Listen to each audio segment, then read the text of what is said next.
All right. Good morning. It is Wednesday, the 2nd of July. We are still 50 minutes away from market open. So while we wait, um, I'm gonna speak just about some interesting topics that I've thought of, some things you might be able to learn out of and um, that you might find valuable.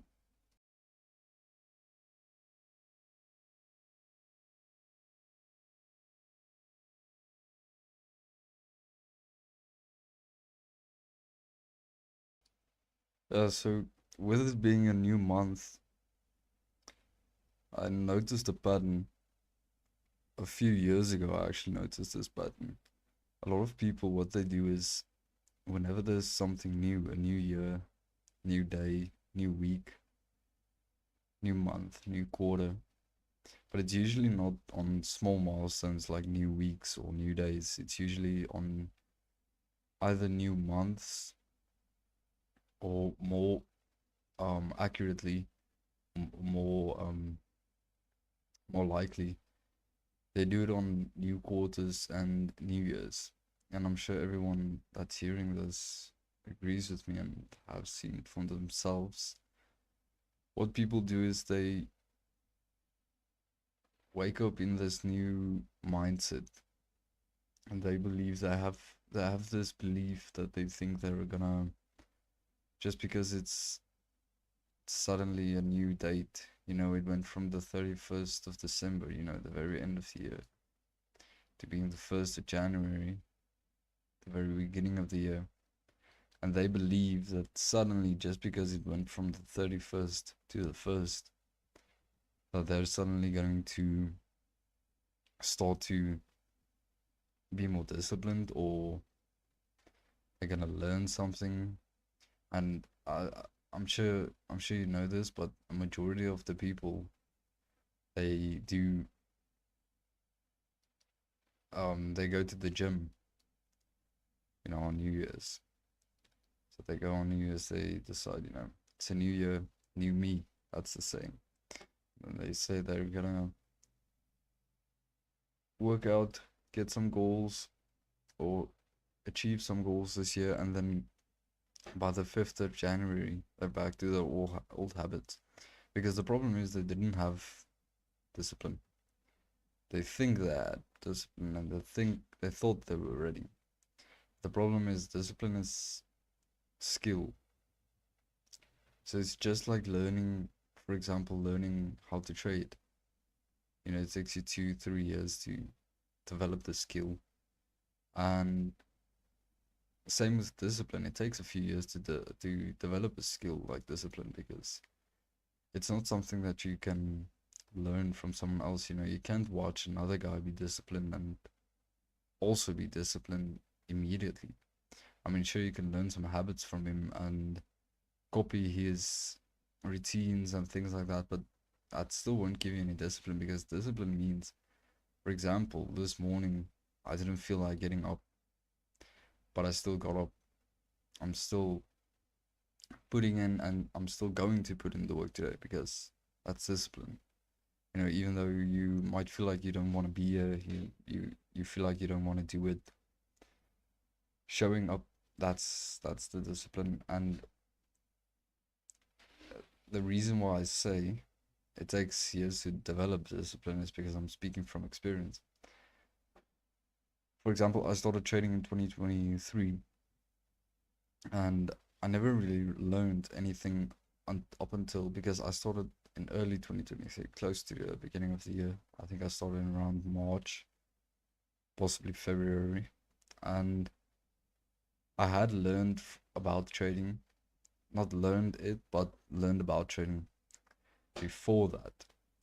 And then as we got to October, I started noticing, but I've never really learned anything about trading, because I saw a video of a guy talking about trading, and I was confused. I didn't understand the terminology that he was using.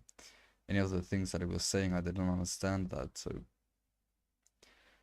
I decided to go learn it.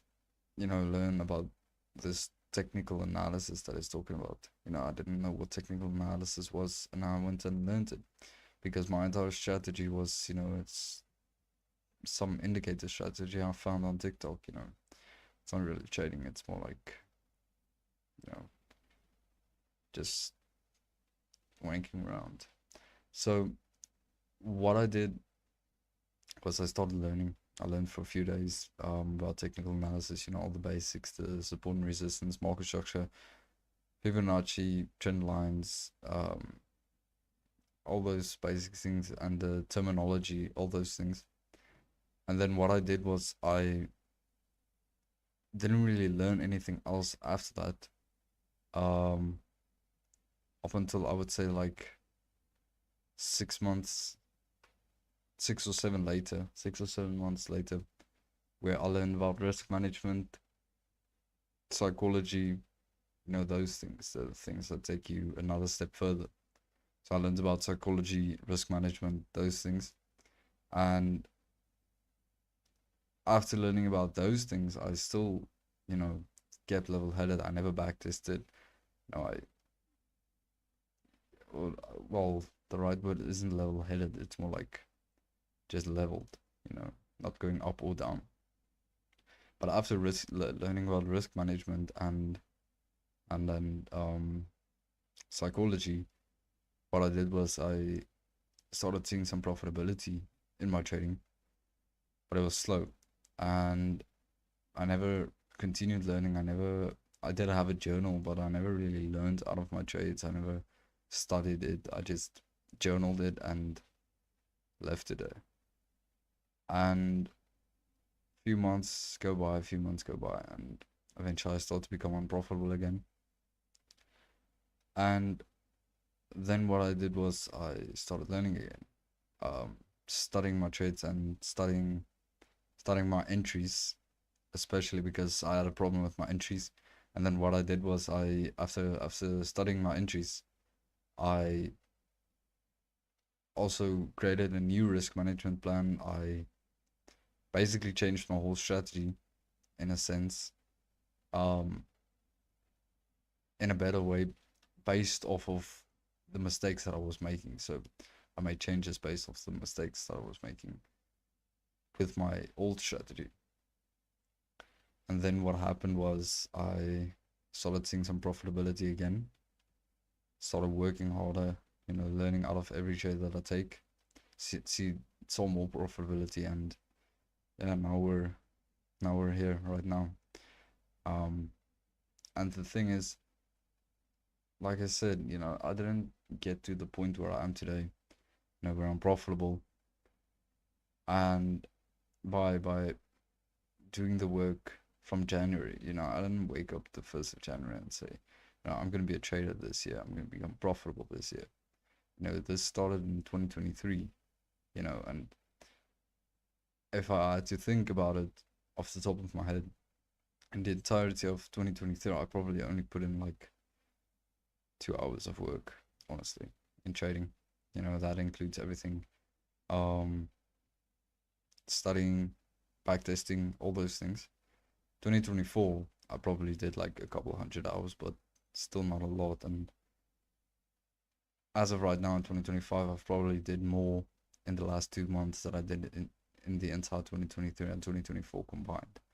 So it's almost like a, like I said, like a skill you learn. So discipline is a skill you learn, and telling yourself that just because it's the 2nd of July, I know a lot of people probably told themselves that it's July, it's a new quarter. It's also the second half of the year. It's a new month, new everything. They said that yesterday. And they thought to themselves, I'm going to use this. I'm going to use this opportunity to improve. But it's not an opportunity. That's the problem. Just because there's a new date on the calendar, that doesn't make it an opportunity.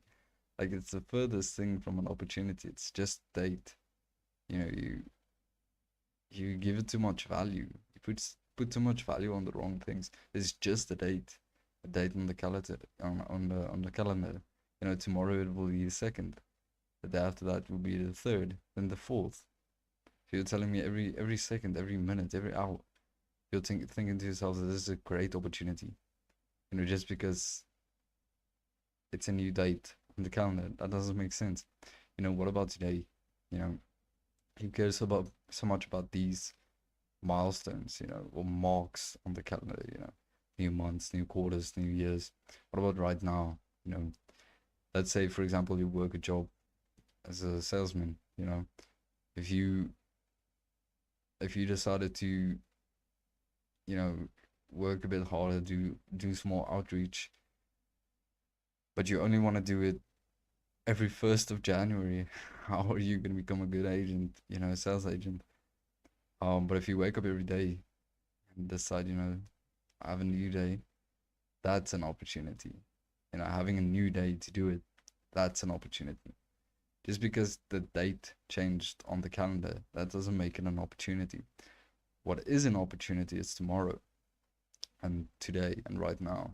You know, it's, if you look at the time, it's 21 minutes past 8 in the morning. You know, I probably have like what, 13, 14 hours before I go to sleep.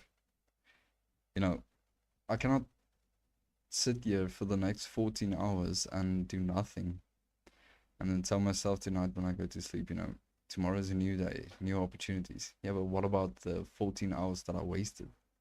You know, I have 14 hours today to put in work.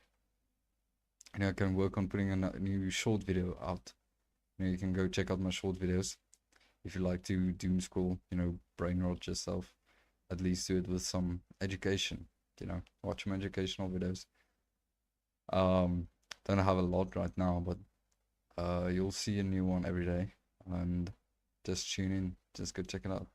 You'll probably get about 2, maybe 3 long form videos a month, and semi-daily, let's say bi-daily, every second day, lives, you know, because some certain days I don't trade. But the thing is, you know, the 14 hours that are left that I'm awake, you know, I can use that time, you know, after I've traded. If I'm going to take a position, I can use some of that time to review my trade. I can use some of that time to analyze it, and I can use some of it to backtest. I can use some of it to um, just study my setup more, you know, through backtesting. You know, find its flaws, find what it's good at, where it performs well and where it underperforms. You know, I have 14 hours to do that. If you're only a trader, you know, for example, like me, I'm an educator. I create content. I have students that I educate, and I'm sort of a personality, a brand on social media. So I post on YouTube. You know, I post long form videos there. I post short form videos. I go live. I'm live right now. You're watching me. I go on X. That's my main platform where I post on X daily, and I have Instagram where I also post. So, you know, I do that. I do trading. I'm also an ambassador for a company. So, you know, I have a few things that I do. So obviously I need to allocate some of my time to each one of them. But for example, if you're watching this right now and you're just a trader, you don't do anything else, you have no reason to tell me you cannot backtest at least 5 trades per day. Just 5 trades per day. If you're telling me you cannot backtest 5 trades a day, I'm gonna tell you you're full of shit.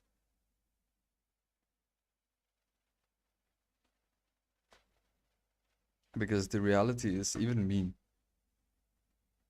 I still have a lot of other things that I do, you know.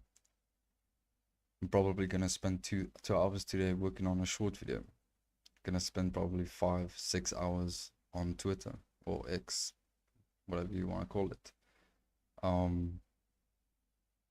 And with the rest of the hours, I'm can trade, review, backtest, and also do some meetings and coaching calls. And I'll still backtest 5 trades per day today.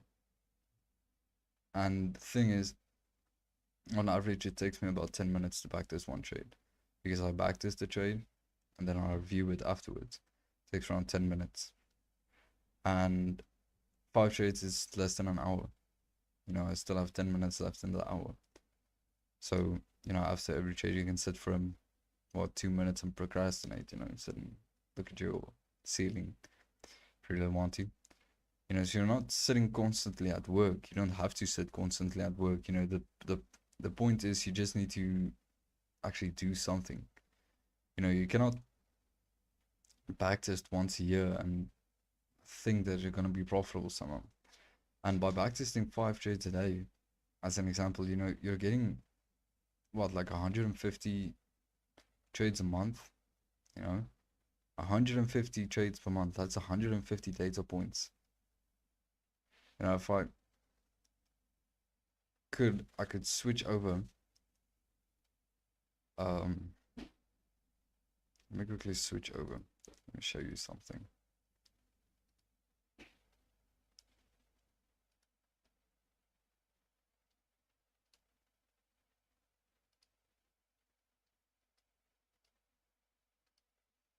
This is my folder containing my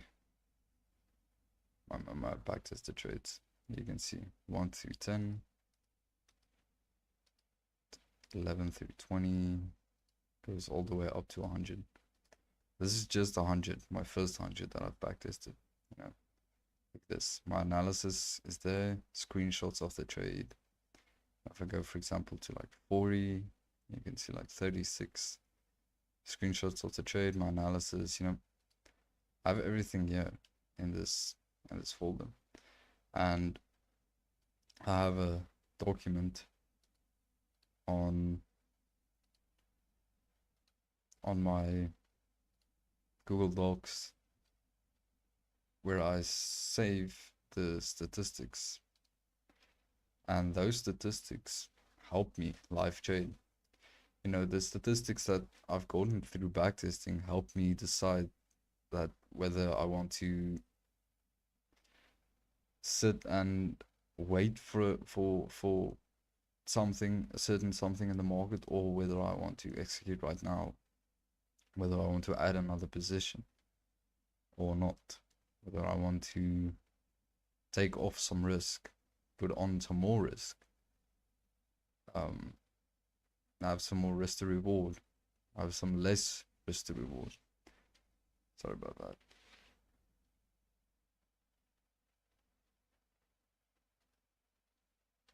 Okay.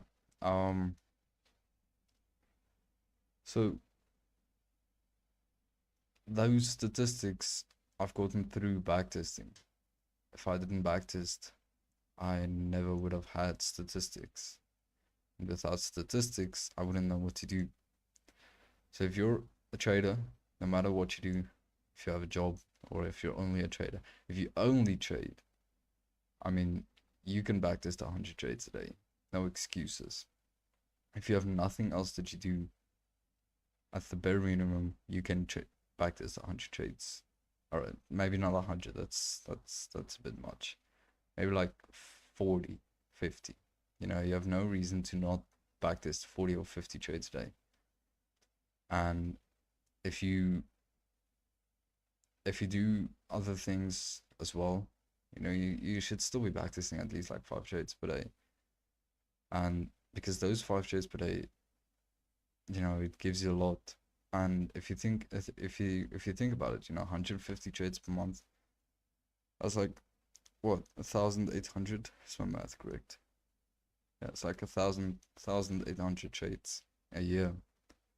You know, just after backtesting for 2 years. If you started trading 3 months ago and you start backtesting right now, in 2 years' time, you'll probably still not be profitable. You know, most people aren't.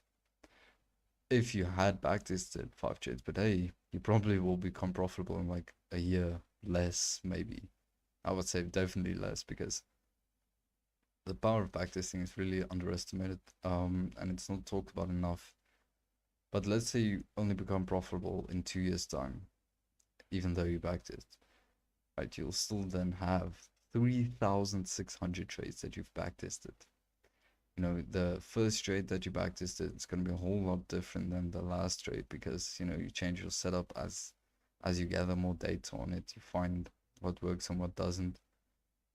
But by the time you know you get to like 1,000 backtested trades, 1,500, 2,000, you're gonna start to see some profitability in your live trading as well. You know, you're gonna see some certain results, certain patterns that keep occurring, and that's gonna help your live trading.